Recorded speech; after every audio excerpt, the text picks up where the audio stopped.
everyone, welcome to another video. Today I'm going to be sharing a very easy anniversary card with you. This is made with Crackerbox and Suzy Stamps. Now this is Suzy Stamps formerly. It is now Crackerbox and Suzy Stamps. And I was asked to be part of the design team. I am so excited to start working with these stamps. They're super high quality. They are red rubber, unmounted. So I'm going to show you how you work with those with my Misty today. So I've got a few stamps that I'm going to be using to create this card. And I'm starting off with the piece of watercolor paper. This is 4¼ by 5½ inches, so the size of an A2 card base. I went ahead and lined everything up. I am using my creative corners in the top right hand corner there because this goes all the way across the card. That allows me to move my paper away from the edge. I'm going to prep my surface with my embossing bag, and I did remove the foam that is in my Misty. That foam that is on your rubber stamps it makes them thicker than your clear stamps. So whenever you stamp with clear stamps, you want that extra padding in there. That's why you put the foam in there, and the Misty comes with the foam. But when you already have the foam on your stamp, as you do with red rubber, you go ahead and take that foam out so you've got a larger or a deeper surface area. I stamped that rose strip onto my piece of watercolor cardstock. I used Versamark ink. I prepped my surface with my embossing bag, and now I'm going to sprinkle on some liquid platinum embossing powder. This is kind of a mid shade between gold and silver. It's kind of antique-y looking. It's gorgeous, and I did go ahead and heat set that very quickly. Now I am using watercolor markers for my coloring today. I tested all my colors out. I've got a little mix here. I've got some Spectrum Aqua and then also a distress marker because I didn't have kind of that dusty looking green, so I went ahead and pulled that from my distress markers. I'm going to quickly color this in. I'm using a water brush to do all of my watercoloring with, and I do very, very simple watercoloring here. I scribble down some color with my marker. I only do one image at a time because with these markers, anytime you let it sit for long enough, it's going to start to bleed into the paper a little bit, and then it won't move around for you like you want it to. So I just go ahead and lay that color down on one image and then come in with my water brush and blend it out.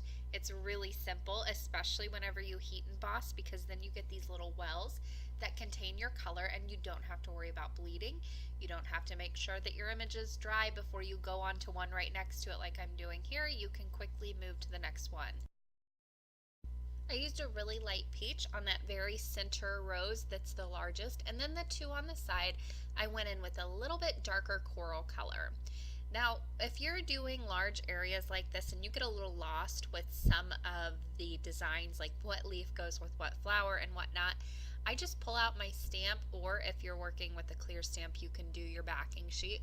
But with these, you've got that great little image on the back of your stamp, so you know exactly what it's supposed to look like. It's nice and dark. So then I pull that out, look at that, and I know where that needs to go. So I use some yellow on that flower to the right, and then for my leaves, all of them, I am using crushed olive from my distress marker collection.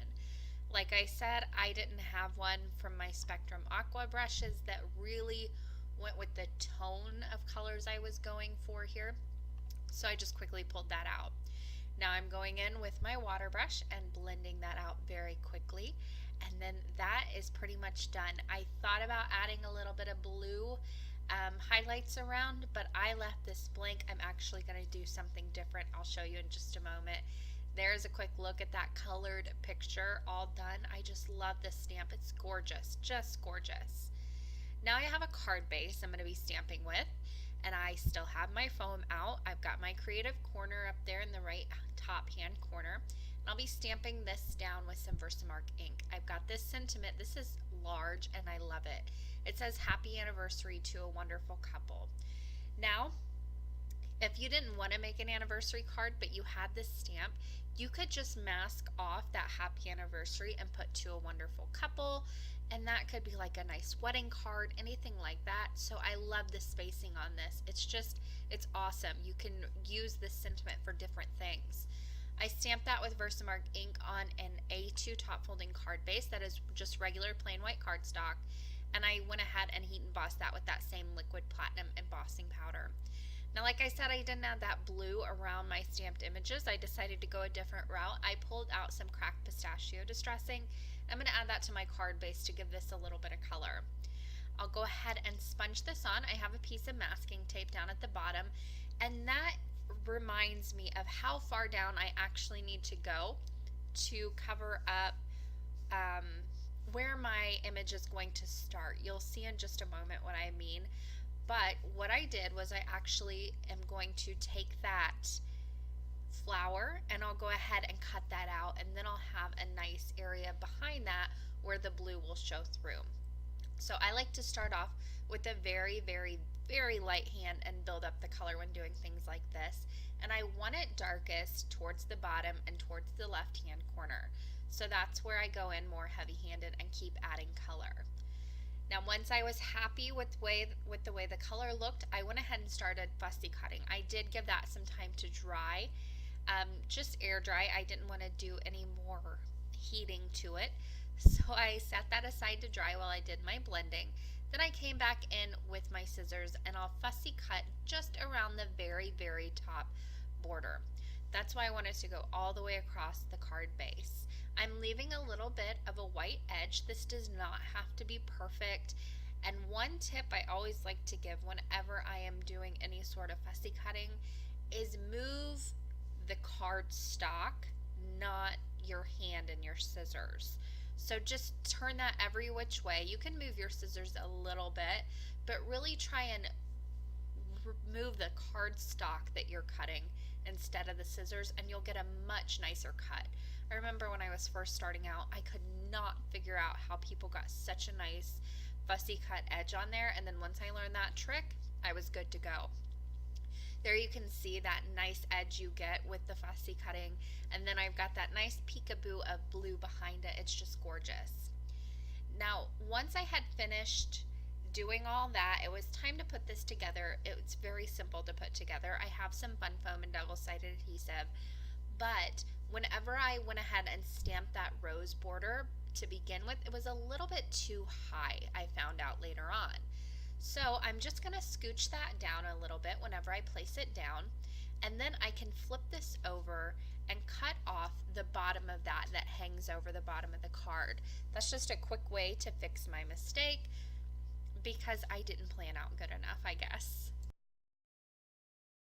But now that border doesn't cover up near as much of the sentiment, or it doesn't cover up the sentiment at all, and you also have that nice peak of blue really behind that border. Now here's where I ran into a little bit of a dilemma. I could not figure out what color of drops was going to go best on this card because I have those really light pastel colors, but then I've got the liquid platinum embossing powder. So I grabbed out a few from my stash. I've got some gold, I've got this apricot color, clear, and liquid pearls, and I put drops on a piece of leftover acetate. You could use a page protector, the back of a stamp set, whatever, just so you can see through. I went ahead and put drops on there, and then I can lay it on my card and see which one goes best with it.